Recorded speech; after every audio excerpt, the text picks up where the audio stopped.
Okay, what's going on, everybody? Welcome back. It has been a long time since we did a full video. Been doing a lot of YouTube shorts now on Breslov stuff, so should check that out. It's a lot of fun trying to upload every single day.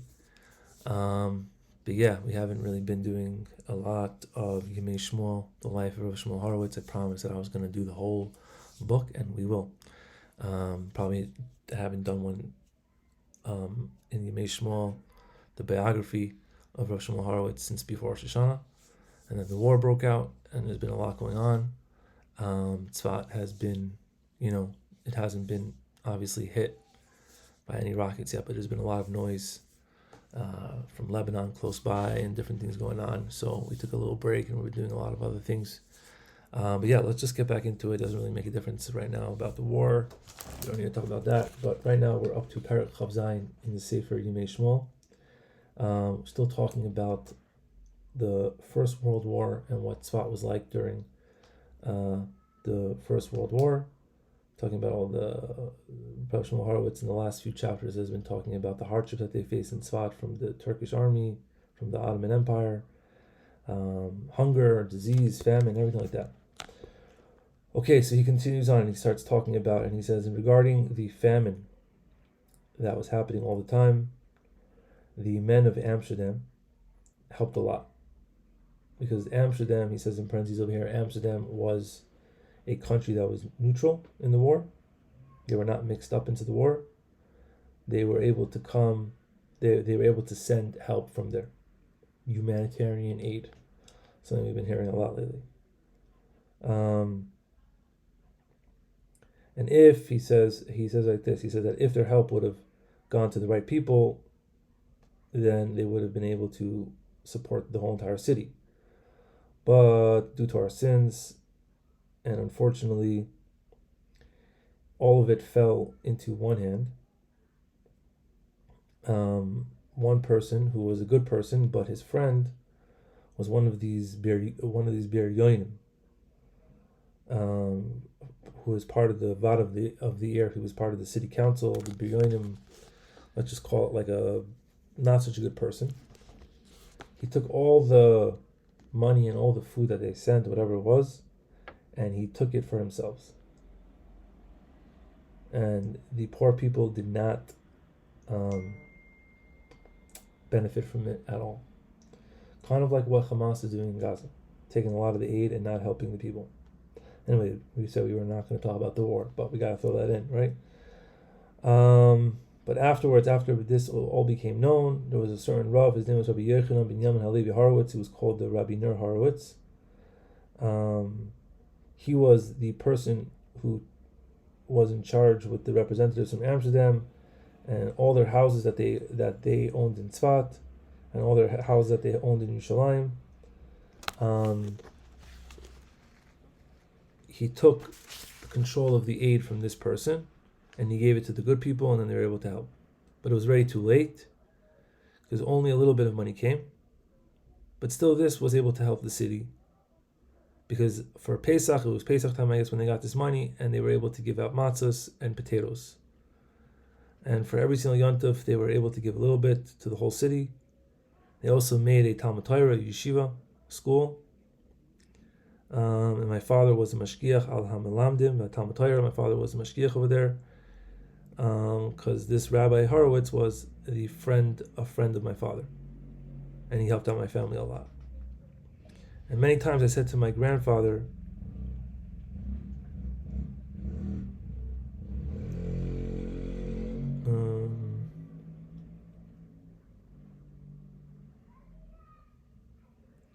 he says you're just talking about like they have a lot of schusim from the shla and the good people, whatever. Okay, fine.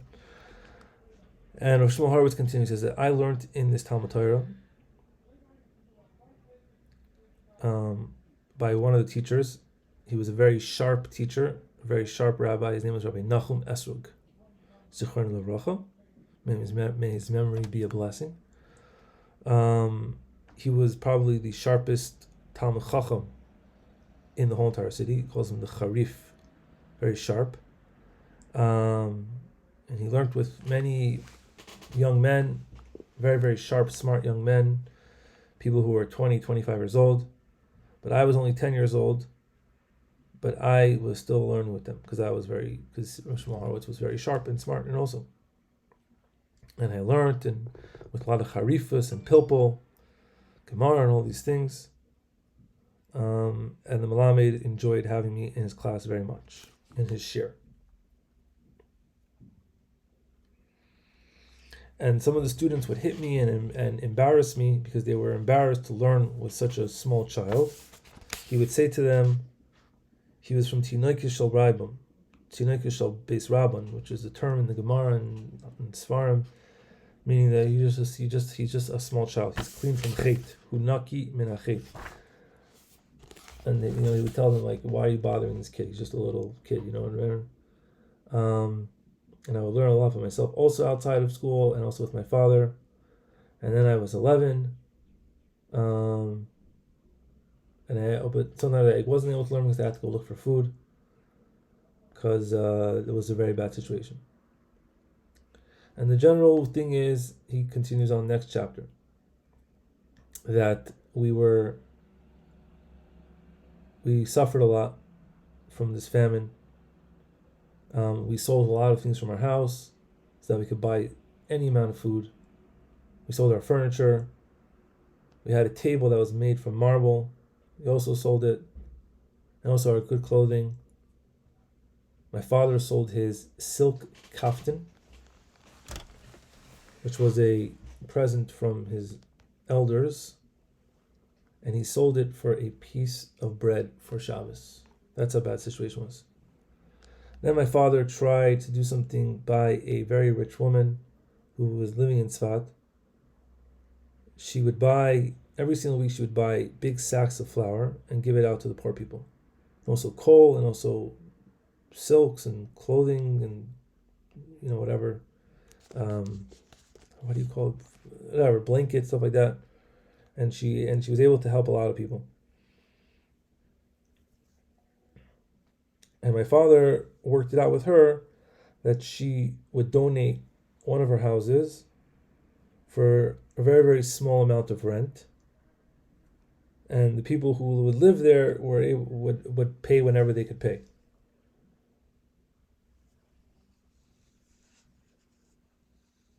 And I guess maybe it was for them to live in, I'm not sure. And I helped her also give out food to people. Of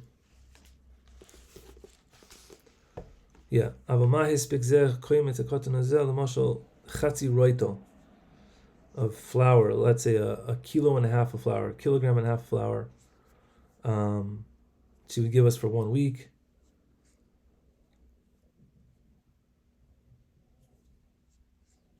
But it still wasn't enough. He would sit and cry, say to him, we already sold everything we had in the house. Filu, the pillows, ksasos, covers, whatever, everything. He's saying that their mom sold everything and they still didn't have enough food, even though they had help from this lady and everything like that. And he said it was a big nace that they were able to even stay alive. And then my father started traveling to different places so that he would be able to, find us food or whatever. He said he traveled to Damascus in Syria. He only got a little bit there. He went to Khaled in Syria, another place in Syria. He says whatever happened to him over there, so much happened, so many stories, it's impossible to say over everything that he went during the war, and it was very intense to go there. There was battles and there was dead people, and everything like that. When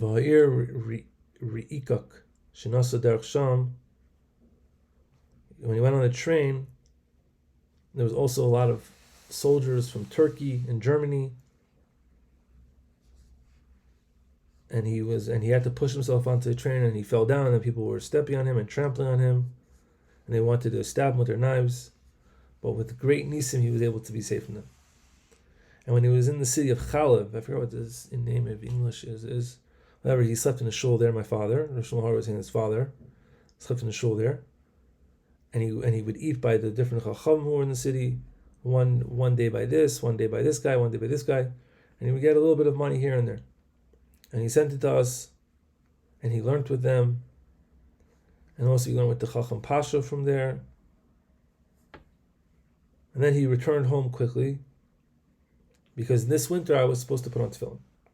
This is in the year Tafresh Ein Ches, and he wanted to put tefillin on me, so he wanted to come back home quickly. And they also, the Chacham told him to go back home, because soon Eretz Yisrael will be redeemed, and the war will stop from the Memshelas Anglia. England will come and help Israel.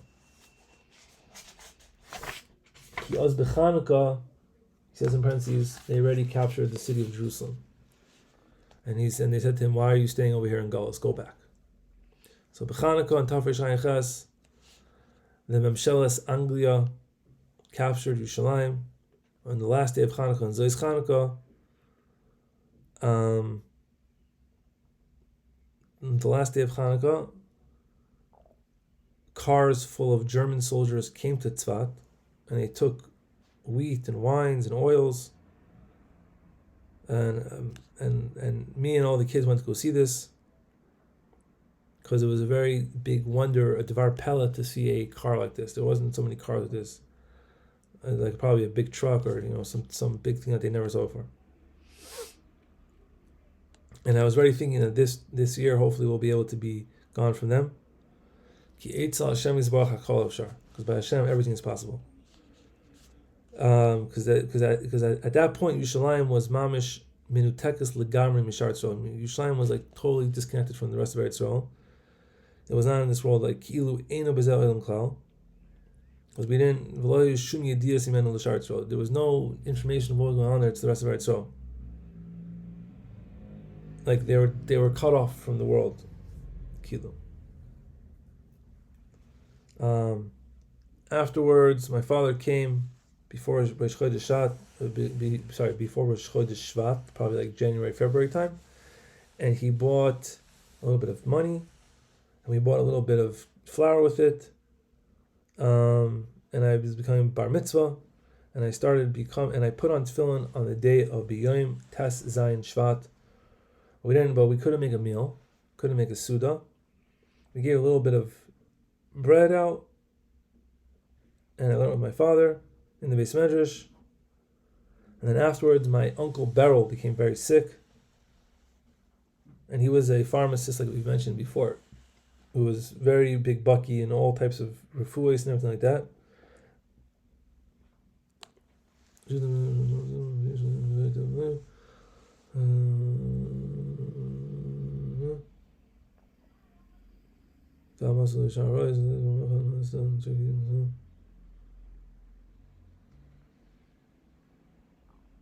Okay, fine. And he worked with a different pharmacist, a different rekeach who was not such a good person, and he would always say bad things about him.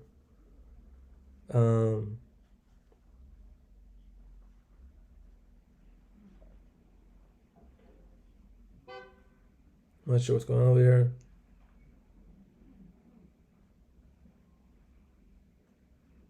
I think he just like kind of veered off topic a little bit about this whole pharmacy drama. But then he got sick. I think we said that, right? And they wanted to bring a doctor to him, but he didn't want it at all, because then they would ask him where he was from and why isn't he in the army. So he didn't want them to bring a doctor from the government, from the Turkish government or whatever. So they bought 3 doctors that were his friends. The doctor of the city, Dr. Green, Dr. Kaufman from Germany, who was a doctor who was a frum Jew also, and also another Arab doctor. And they checked him all the time.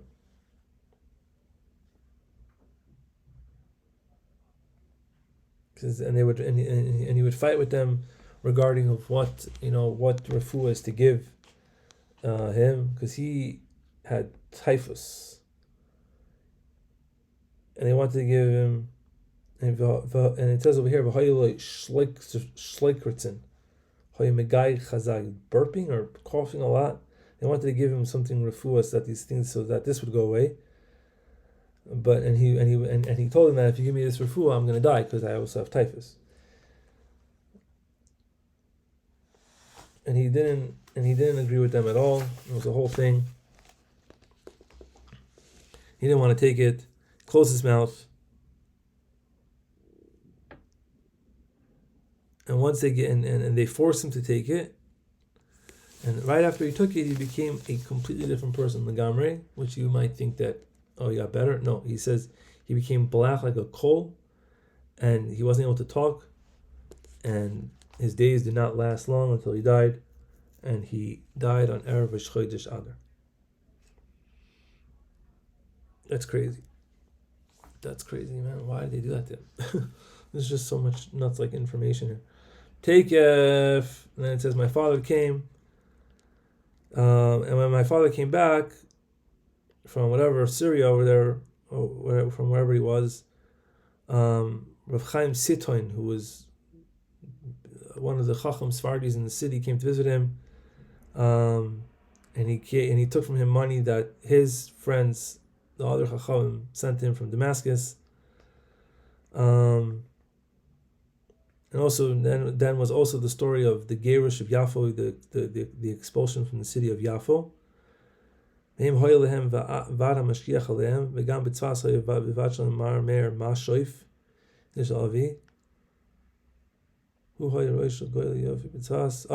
came from Yafo to Tzfat.